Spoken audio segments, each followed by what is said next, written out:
एक बहुत ही सुंदर प्रयास है असल में, जो कि हमने स्टेट गवर्नमेंट के साथ मिलकर किया है।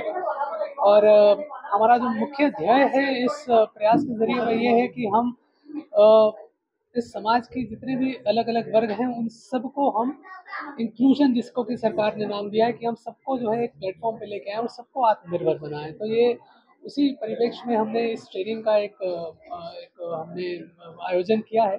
ये ट्रेनिंग जो है पूरा 1 महीना ट्रेनिंग चली है ये। और इस ट्रेनिंग में हमने सिलाई, कढ़ाई और टेलरिंग से रिलेटेड कुछ-कुछ हमने चीज़ें लोगों को सिखाई हैं।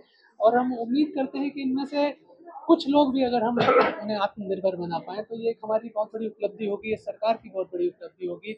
और जो हमारे प्रधानमंत्री जी का एक विज़न है कि हम हर व्यक्ति को उसके पैरों पर खड़ा करें, हर व्यक्ति को आत्मनिर्भर बनाएँ, तो हम लोग भी उसी तरफ एक कार्य कर रहे हैं। और स्टेट गवर्नमेंट के साथ मिलकर हमें पूरा सहयोग मिला है और हमें उम्मीद है कि हम आगे भी इस तरह के कार्यक्रम करते रहेंगे। कितने बच्चों को आप लोगों ने ट्रेनिंग दी? इसमें हमारे 25 बच्चे थे जिन्होंने ट्रेनिंग लिया है। और ज़्यादातर जो बच्चे हैं ये ऑर्फन्स हैं या फिर वो बच्चे हैं जो रेस्क्यू किए गए हैं। तो अलग-अलग समाज के ऐसे वर्ग जो कि डिस्टिट्यूट हैं, उन लोगों को हमने इसमें कार्यक्रम का हिस्सा बनाया है। আজিৰ এই যিটো অনুষ্ঠান যদিও দেখাত অনুষ্টুপীয়া যেন লাগিছে, আচলতে ইয়াৰ মাহাত্ম্য অতি গুৰুত্বপূৰ্ণ। মই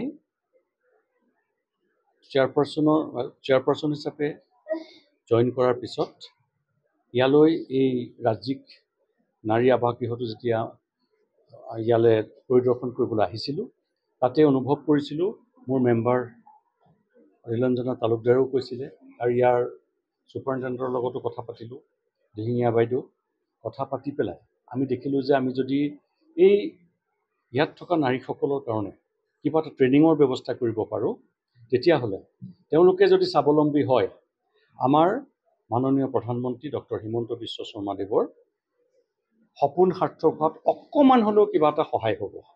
কাৰণ যেতিয়া স্বাৱলম্বী হ'ব, বাল্য বিবাহ ৰোধ হ'ব। স্বাৱলম্বী যেতিয়া হ'ব, চাইল্ড লেবাৰ ৰোধ হ'ব। স্বাৱলম্বী যেতিয়া হ'ব, নাৰীসকলৰ উন্নতি হ'ব। গতিকে ইয়াত থকা সকলো নাৰী বা শিশু ছাফাৰাৰ হয়, বিভিন্ন ধৰণে তেখেতসকলে কষ্ট পাইছিল। ইয়াত আছে চৰকাৰে অলপ যিমানখিনি পাৰিছে সাহায্য দি ৰাখিছে আৰু তেখেতসকলকো প্ৰতিপাল কৰি আমাৰ যিসকল ছুপাৰিনটেণ্ডেণ্টকে আদি কৰি যিসকল মহিলা ইয়াত আছে। গতিকে সকলোৰে প্ৰচেষ্টাত আমি আমাৰ হাতত বিশেষ সুবিধা এতিয়া নথকাৰ কাৰণে আমি IIE director doctor Lalit Sharma চাহাবক ৰিকুৱেষ্ট কৰিলোঁ। তেখেতে এই সহায় কৰিবলৈ কাৰণে আগবাঢ়ি আহিলে আৰু ইয়াতকৈও গোটেই অসম ভিত্তিত তেখেতে সহায় কৰিব বুলি আমাক প্ৰতিশ্ৰুতি দিছে। আমি অনুৰোধ কৰিছিলোঁ। গতিকে